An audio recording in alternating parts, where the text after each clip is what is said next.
శ్రీమాత్రే నమ. జయ గురు దత్తాత్రేయ నమ.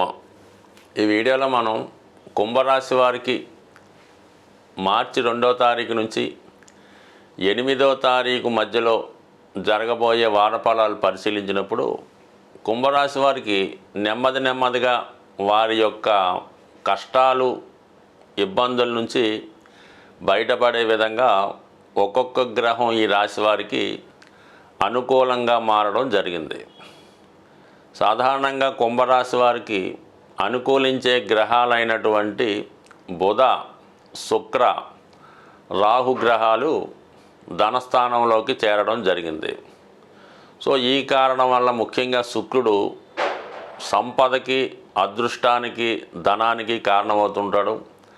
మరి ఈ రాశి వారికి యోగకారకుడుగా ధనస్థానంలో ఉచ్చలో ఉంటూ మరి ఇదే రోజు నుంచి వక్ర గమనంలో కూడా రావడం వల్ల కుటుంబంలో మీ యొక్క సంపద పెరుగుతుంది.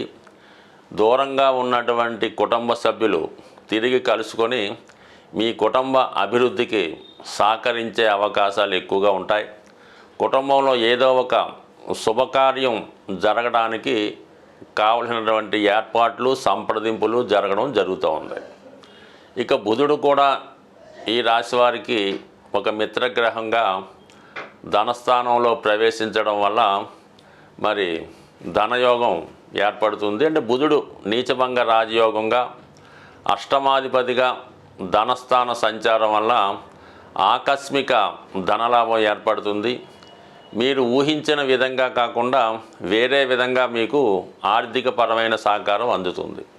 అదేవిధంగా ఈ రాశిలో ఎవరైతే విద్యార్థులు ఉన్నత విద్యలో గొప్పదైనటువంటి ఐఐటి, మెడిసిన్ లాంటి సీట్లో ప్రవేశం కొరకు సంప్రదిస్తూ ఉంటే వారికి ఈ సమయంలో మీరు ఆశించిన విధంగా ప్రవేశం లభించే అవకాశం ఉంది. కాబట్టి మీ యొక్క ప్రయత్నం గట్టిగా చేసి ఈ సమయంలో మీరు ఒక సంకల్పం పెట్టుకుంటే ఈ గ్రహస్థితి మీకు ఉన్నత విద్యలో ప్రవేశానికి సహకరిస్తుంది. అలాగే ఆర్థిక పరంగా మీరు ఏదైనా కొత్తగా వ్యాపారం స్టార్ట్ చేయాలన్నా, ఒక గృహ నిర్మాణం చేసుకోవాలన్నా దానికి తగినటువంటి ఆర్థిక సహకారం కూడా లభించే అవకాశం ఉంది.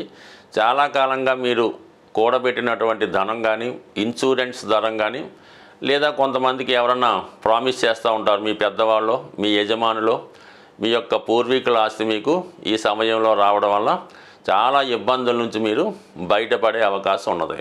అయితే రాశి అందే సంచరిస్తున్నటువంటి శని భగవానుడికి రవిగ్రహం కూడా కలియడం వల్ల ఏంటంటే కొంతవరకు ఒక మానసిక ధైర్యం జాతకుడికి ఏర్పడినప్పటికీ కూడా కొంతమందికి ఒక అనారోగ్యపరమైనటువంటి ఇబ్బందులు కూడా తలెత్తే అవకాశం ఉంది. కాబట్టి ఎవరైతే కొద్దిగా అనారోగ్యపరమైనటువంటి సమస్యలతో ఇబ్బందులు పడుతున్నారో వాళ్ళు వారి యొక్క ఆరోగ్యం కొరకు తగు విధమైనటువంటి శ్రద్ధ తీసుకోవాల్సి ఉంటుంది.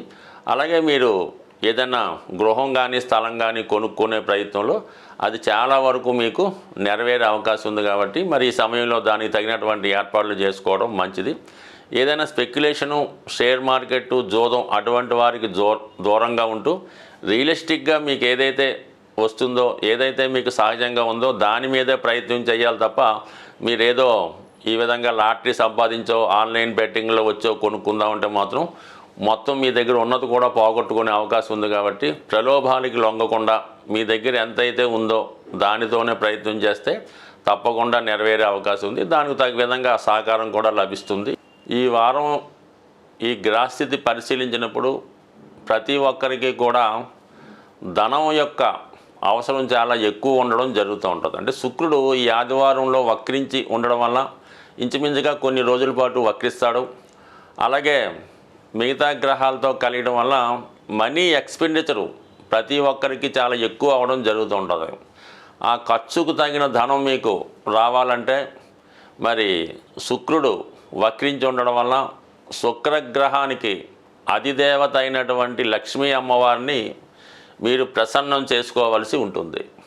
ఆ విధంగా ప్రసన్నం చేసుకోవడానికి సింపుల్ పరిహారం ఏంటంటే మీకు మీ గృహంలో అవకాశం ఉంటే లక్ష్మీ అమ్మవారి ఫోటోని ఎరుపు రంగు పూలతో అలంకరించవలసి ఉంటుంది.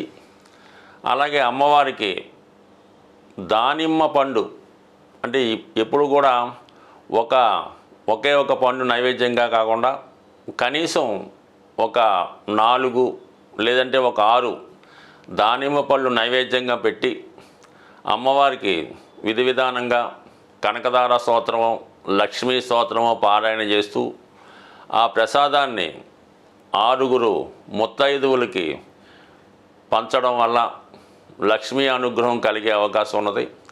దీనితో పాటుగా మరి ఇంట్లో అవకాశం లేనివారు ఏదైనా అమ్మవారి దేవాలయంలో అమ్మవారికి ఈ దానిమ్మ పళ్ళు నైవేద్యంగా సమర్పించడం వల్ల కూడా మీ యొక్క ఆర్థికపరమైనటువంటి సమస్య నుంచి బయటపడే అవకాశం ఉంది. చాలా వరకు ఈ మనీ రొటేషన్ పెరగాలన్నా చాలా వరకు శుక్రవారం రోజు ఏ విధంగా కూడా ఆర్థికపరమైనటువంటి లావాదేవీలు చేయకుండా ఉండడం మంచిది. ముఖ్యంగా ఎంత అవసరమైనా సరే శుక్రవారం రోజు ఈ బంగారాన్ని తాకట్టు పెట్టడం కానీ లేదంటే ధనాన్ని ఎవరికైనా అప్పుగా ఇవ్వడం కానీ ఖర్చు పెట్టడం కానీ చేయకుండా ఆ ఒక్కరోజు నియమంగా పాటించవలసి ఉంటుంది. అలాగని ఫోన్పేలు గూగుల్ పేలు వాడకుండా అంటే మీకు ఎంతైతే బ్యాలెన్స్ గురువారం నైట్ ఉంటుందో అదే బ్యాలెన్సు శనివారం ఉదయం దాకా మెయింటైన్ చేయగలిగితే కంపల్సరిగా కొద్ది వారాల్లోనే మీ యొక్క ఆర్థికపరమైనటువంటి సమస్య పరిష్కారం అవుతుంది. ఈ చిన్న ప్రయత్నం చెప్పడానికి సులువు కానీ చేయడానికి కష్టంగా ఉంటుంది. ఒక్కసారి ఒక 6 వారాలు ప్రయత్నించేయండి. మీలోనే మీకు తెలియకుండా ఒక గొప్ప ధనపరమైన అవకాశాలు రావడం జరుగుతుంది. అలాగే వేరొక పరమైన సమస్య కూడా చాలా వరకు ఈ ధనం గురించి ఈ ధనం నిల్వ గురించి రావడం జరుగుతూ ఉంటుంది. ఎక్కువగా ఈ ఆంజనేయ స్వామి వారికి మంగళవారం రోజు సింధూరంతో పూజించవలసి ఉంటుంది. సో లేదు మనం ఏ టెంపుల్ పక్కన పెట్టుకుంటే మీరు ఏదైనా ఒక కాపరు రాగితో తయారు చేసినటువంటి ఆంజనేయ స్వామి యొక్క విగ్రహాన్ని తీసుకోవడం మంచిది. లేదంటే ఒక కాయిన్ మీద హనుమాను బొమ్మ ఉన్నవి మార్కెట్లో దొరుకుతుంటాయి.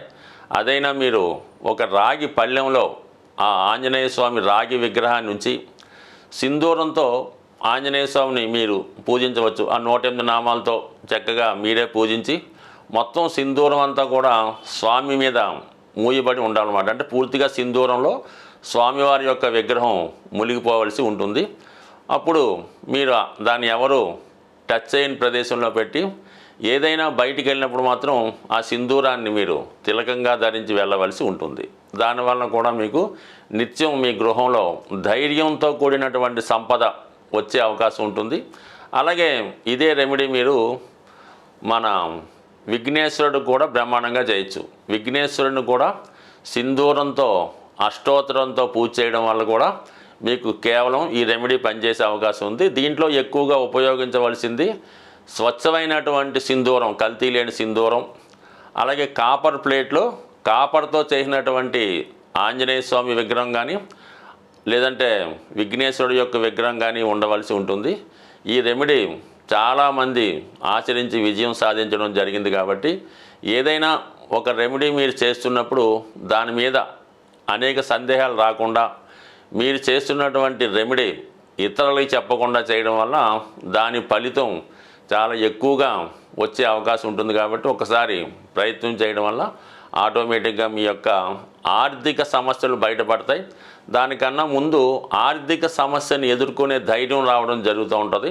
అందుకే ధైర్య సాహసే లక్ష్మి అన్నారు. కాబట్టి మరి ధైర్యంతో ఏ పని చేసినా మీకు ఆ కార్యం సిద్ధిస్తుంది. స్వస్తి.